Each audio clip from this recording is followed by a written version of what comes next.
एक नए वीडियो के साथ आज मैं फिर हाजिर हूं, आपका होस्ट दोस्त विक्रांत जोशी। आपका स्वागत करता हूं मेरे वेबमास्टर में, जिसमें हम लेके आते हैं वर्ल्ड अफेयर्स और डिफेंस की दिन भर की टॉप खबरें। तो चलिए जान लेते हैं। सबसे पहली खबर की बात करेंगे तो वो हेलेना मिसाइल की तरफ से आ रही है, हेलीकॉप्टर लॉन्च नाग मिसाइल की तरफ से आ रही है। कल मैंने आपको बताया था कि हाई एल्टीट्यूड इसका टेस्ट किया गया था, आज फिर से इसका हाई एल्टीट्यूड टेस्ट किया गया और ये ट्रायल भी सक्सेसफुल रहा है। 2 दिन में लगातार 2 ट्रायल किए गए हैं। हमारे डिफेंस मिनिस्ट्री की तरफ से कहा गया है कि इस प्रकार के हेलेना मिसाइल का जो ट्रायल सक्सेसफुल रह रहा है, इसके इंडक्शन की तरफ और कदम बढ़ते चले जा रहे हैं। मुझे समझ में नहीं आ रहा इंडक्शन कब होगा। हेलेना मिसाइल का इंडक्शन तो अभी तक नहीं हो पाया है, पर कुछ ऐसी व्हीकल्स का इंडक्शन हुआ है जो कि टाटा और भारत फोर्ज के द्वारा बनाई गई थी। इसमें indigenously developed quick reaction fighting vehicle, infantry protected mobility vehicle, ultra long range observation system जो कि टाटा की तरफ से डेवलप किया गया वो इंडक्ट किया गया है, जबकि भारत फोर्स के द्वारा डेवलप किया monocoque hull multi role mine protected armoured vehicle induct किया गया है। एक्चुअल में Bombay engineering group and centre के द्वारा एक समारोह किया गया था, उसी में इन व्हीकल्स का इंडक्शन किया गया। इनकी प्रदर्शनी भी लगाई गई थी और इनका इंडक्शन भी किया गया। हमारे सेना के प्रमुख और वाइस चीफ वहां पहुंचे हुए थे। सेना प्रमुख के द्वारा हमारे इसका इंडक्शन किया गया। अपनी अगली खबर में बात करेंगे नाइजीरियन आर्मी की। कल मैंने आपको खबरों में बताया था कि एचएएल के द्वारा उनकी आर्मी के 6 लोगों को, 6 पायलटों को फेज 2 की ट्रेनिंग देने का कॉन्ट्रैक्ट साइन किया गया है, जो कि चेतक हेलीकॉप्टर की ट्रेनिंग दी जा रही थी। कल मैंने आपको यह भी बताया था कि एचएएल के हेलीकॉप्टर्स पर नाइजीरिया की नजर है और वो खरीद सकते हैं, इसीलिए इस प्रकार की ट्रेनिंग दी जा रही है। अपने सिस्टम से उनको फेमिलियर कराया जा रहा है। अब ये खबर आ रही है कि नाइजीरिया के द्वारा 3 कंपनियों को चुना गया है जिनके हेलीकॉप्टर, ट्विन इंजन हेलीकॉप्टर वो खरीद सकते हैं। इसमें भारत की एचएएल, इसके अलावा एयरबस और टर्की की टीएआई शामिल हैं। नाइजीरिया की आर्मी को अटैक हेलीकॉप्टर्स की आवश्यकता है जो कि ट्विन इंजन वाले होने चाहिए। एचएएल के पास लाइट कॉम्बैट हेलीकॉप्टर है जो कि एचएएल अब उनके सामने रखेगा। इसके अलावा एयरबस के द्वारा उनका टाइगर एचएडी हेलीकॉप्टर रखा जा सकता है जो कि एक मल्टीपर्पज अटैक हेलीकॉप्टर है। इसके अलावा टर्किश कंपनी टीएआई के द्वारा अपने T129 जो कि एक बार पाकिस्तान को भी बेचने को वो तैयार हुए थे, वो सामने रखा जा सकता है। अब बात कर लेते हैं भारत और अमेरिका की 2+2 मीटिंग जो हो रही है उससे रिलेटेड खबर की। आपको पता है कि हमारे रक्षा मंत्री और हमारे विदेश मंत्री अमेरिका गए हुए हैं और वहां पे उनके सेक्रेटरी ऑफ स्टेट और सेक्रेटरी ऑफ डिफेंस से बातचीत कर रहे हैं। 2+2 मीटिंग हो रही है तो सब चीज सामान्य था। अमेरिका ने भारत के लिए पैरवी की कि यूनाइटेड नेशंस सिक्योरिटी काउंसिल में भारत को भी सदस्य बनाना चाहिए और एनएसजी में भी भारत को सदस्य बनाना चाहिए, जो कि हमेशा ही अमेरिका कहता आ रहा है। इसके अलावा एक महत्वपूर्ण चीज मैं आपको बताना चाहूंगा, वेस्टर्न कंट्रीज भारत को बहुत ज्यादा क्रिटिसाइज करते हैं कि रूस के हम लोग ईंधन खरीद रहे हैं, एनर्जी खरीद रहे हैं, तो इस चीज को कम करना चाहिए। सेम चीज अमेरिकन पत्रकार के द्वारा किया गया जब उसने हमारे विदेश मंत्री से ये पूछा कि जो भारत रशिया से ईंधन खरीद रहा है उसको कब बंद करेगा या क्या उसका स्टेटस है या क्यों खरीद रहा है। तब हमारे विदेश मंत्री के द्वारा एक जो जवाब दिया गया उससे सभी की बोलती बंद हो गई। उनके द्वारा ये कहा गया कि भारत के द्वारा रशिया से जो 1 महीने में ईंधन खरीदा जाता है उससे ज्यादा ईंधन यूरोप के द्वारा केवल एक दोपहर में खर्च कर दिया जाता है जो कि रशिया से आया हुआ होता है। इस जवाब का समर्थन करते हुए अमेरिका की तरफ से भी, अमेरिका के स्पोक पर्सन के द्वारा भी ये कहा गया है कि भारत जो रशिया से ईंधन खरीदता है, पेट्रोलियम खरीदता है या खरीद रहा है, वो केवल 1% है उनकी पूरी जरूरतों का। और उन्होंने ये कहा कि वो 10% तो यूएस से खरीदते हैं, इसके अलावा अन्य जगह से भी हम खरीदते हैं।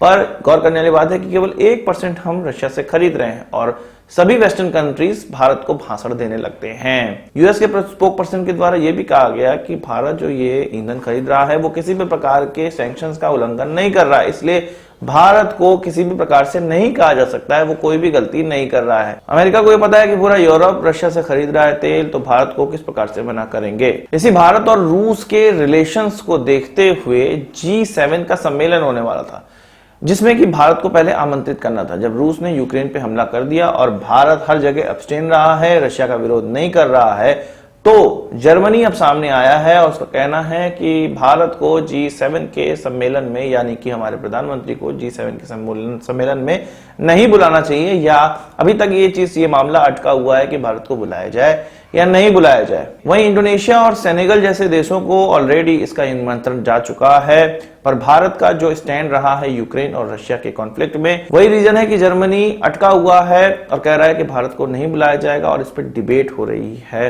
अब आप देखिए जर्मनी का दोगलापन, कंडेम करने से क्या होता है। जर्मनी का जो व्यापार है वो रशिया से इतना ज्यादा है। ईंधन के मामले में अगर हम लोग बात करें तो यूरोप में सबसे ज्यादा ईंधन कोई अगर रशिया से खरीदता है, गैस कोई अगर रशिया से खरीदता है तो वो जर्मनी है।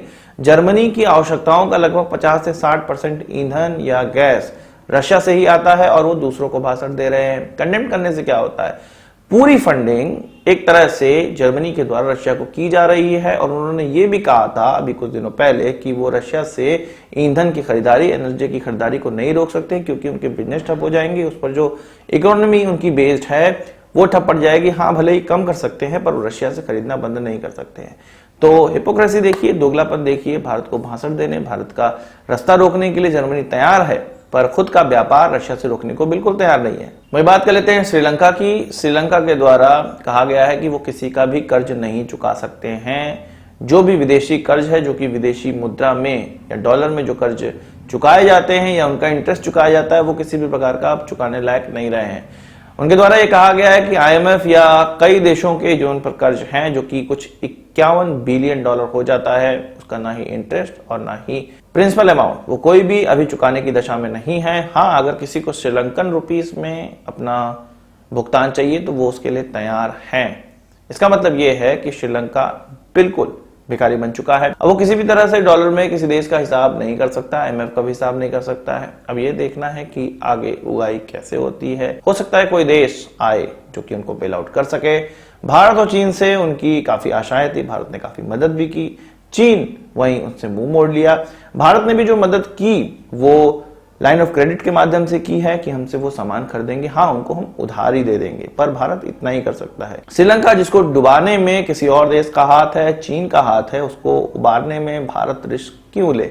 फिर से वो चीन की तरफ चले जाएंगे जब उबर जाएंगे। तो वही बात कर लेते हैं जो भारत के द्वारा एक्सीडेंटली ब्रह्मोस पाकिस्तान पर लॉन्च कर दी गई थी, उससे रिलेटेड खबर की। इस पर एक इंक्वायरी बैठी थी, आपको पता है, और अब एक नया SOP बनाया गया है जिससे अब इस प्रकार की घटना भविष्य में ना हो, इस चीज को इंश्योर किया जाएगा। ऑफिशियल्स के द्वारा कहा गया कि ये जो घटना है वो लाखों में एक में होती है, तो ये बहुत रेयर घटना थी और इसको भी खत्म करने के लिए या इसकी भी पॉसिबिलिटी रोकने के लिए हमने नया SOP बना दिया है जिसमें कई प्रकार के अलार्मिंग सिस्टम होने वाले हैं। अलार्मिंग मतलब ये पता चलेगा कि हाँ कुछ लॉन्च हुआ है या कुछ लॉन्च हो सकता है, तो उसको रोकने के लिए इस प्रकार के SOP में चेंज किया गया है। आप शायद नहीं जानते होंगे कि इसमें ग्रुप कैप्टन लेवल के ऑफिसर्स को दोषी पाया गया था, एक से ज्यादा लोगों को दोषी पाया गया था और उनके खिलाफ कड़े डिसिप्लिनरी एक्शन लिए जा रहे हैं। आज की इस वीडियो के लिए बस इतना ही। आशा करता हूं वीडियो पसंद आया होगा। आपको एक बड़ा हमसे जरूर देंगे। इस वीडियो में सवाल सुझाव कमेंट बॉक्स में जरूर लाइएगा और यदि आपने हमारा चैनल सब्सक्राइब नहीं किया उसे भी कर लीजिए क्योंकि हम इस प्रकार की वीडियो लाते रहते हैं। नमस्कार,